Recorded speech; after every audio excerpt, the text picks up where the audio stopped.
Best story time Tamil.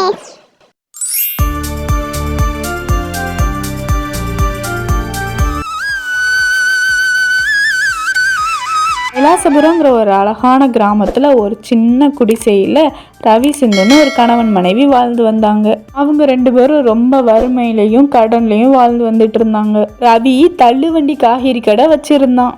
சிந்து கடை போட்டு அதில் பழக்கடைகள் அப்புறம் பேக்கரி ஐட்டம்ஸ் பழங்கள் எல்லாமே வச்சிருந்தா. 2 பேருமே கஷ்டப்பட்டு அவங்க வாழ்க்கையை வாழ்ந்து வந்துட்டு இருந்தாங்க. நிறைய பேர் சிந்துவோட கடையில் வந்து தான் காய்கறி பழங்கள் எல்லாமே வாங்குவாங்க. ஏன்னா அங்கே நல்ல தரமானதாக அவள் வச்சுருந்தா. அப்படி இருக்கச்சில் ஒரு நாள் கந்துவட்டி சேகர் அவள் கடைக்கு வந்திருந்தான். என்ன சிந்து, போன மாசம் என்கிட்ட வட்டிக்கு வாங்கினது உன்ட்ட ஞாபகம் இருக்கா இல்லையா? 1 மாசம் ஆச்சு, நீ வட்டியும் தரல முதலும் தரல. இப்படியே போச்சுன்னா அப்புறம் நான் என்ன பண்ணுவேன்னு எனக்கே தெரியாது. நான் கொஞ்சம் பொறுத்துக்கோங்க, நான் இன்னும் ஒரு 2 நாளில் உங்கள் பைசாவை நான் எப்படியாவது புரட்டி தந்துடுறேன். அவங்களுக்கும் வேலை ஒழுங்காவே இருக்க மாட்டேக்குண்ணா.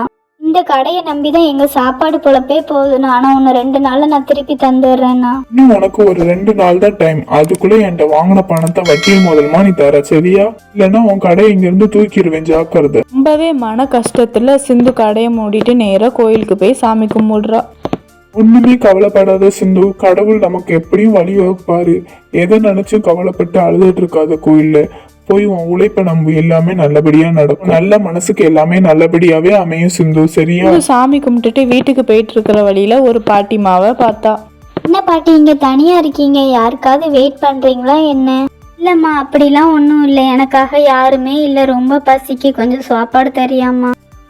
சிந்து அந்த பாட்டி அவங்க வீட்டுக்கு கூட்டு வந்து சாப்பாடு போட்டா. இங்க பாருங்க, இனிமே நீங்க யாரும் இல்லைன்னு சொல்லக்கூடாது. உங்களுக்கு நான் இருக்கேன். நல்லா வயிறு நிறைய சாப்பிடுங்க, சரிங்களா? ஒன்றும் வேணாலும் கேளுங்க. எப்பா, இன்னைக்கு கடைக்கு கந்து வேட்டிக்கார சேகரனை வந்தாங்கப்பா. அவங்ககிட்ட வட்டியும் முதலுமா நம்ம வாங்க பணத்தை வேணும்னு கேட்டாங்க. நான் ஒரு 2 நாள் டைம் கேட்டிருக்கேன்ப்பா. நான் என்னமா பண்றது? என் கடையில எங்கம்மா லாபம் வருது? உன் கடையில வர லாபத்தை வச்சுதான் நம்ம வயிற்று பசைய ஓட்டிட்டு இருக்கோம். 2 பேரும் மனசு விட்டு பேசி புலம்பிட்டு இருந்தாங்க. அது அந்த பாட்டி கேட்டுட்டே இருந்தாங்க. அடுத்த நாள் காலையில வீட்டுக்குள்ள வந்து பார்த்தா நிறைய பைசாவா இருந்துச்சு. சிந்துக்கு என்ன பண்றதுனே தெரியல. ஏன்னா சிந்து அங்கிருந்து நேரா கோயிலுக்கு போனான். நீ ஒரு பாட்டிக்கு உதவுனால அந்த பாட்டி தான் இன்னைக்கு உனக்கு உதவி இருக்காங்க. நீ என்ன பண்றியோ அதுதான் உனக்கு திரும்ப கிடைக்கும். முற்பகல் செய்யும் பிற்பகல் விளையும். 12th படிக்கிற எல்லாருக்கும் தெரியும். காஸ் 3rd லாவை பாருங்க, அதுதான் நமக்கு நடக்கும். உங்களுக்கான ஒரு விடுகதை, பாலிலே புழு நெளியும். அது என்ன? ஆன்சர் தெரிஞ்சா கமெண்ட் பாக்ஸ்ல கமெண்ட் பண்ணுங்க. பாய், நெக்ஸ்ட் வீடியோல பார்க்கலாம். பெஸ்ட் ஸ்டோரிஸ் கேட்கணும்னா எங்க பெஸ்ட் ஸ்டோரி டைம் தமிழ்ல லைக் பண்ணிக்கோங்க, கிளிக் பண்ணிக்கோங்க, ஷேர் பண்ணிக்கோங்க, சப்ஸ்கிரைப் பண்ணிக்கோங்க. பாய்.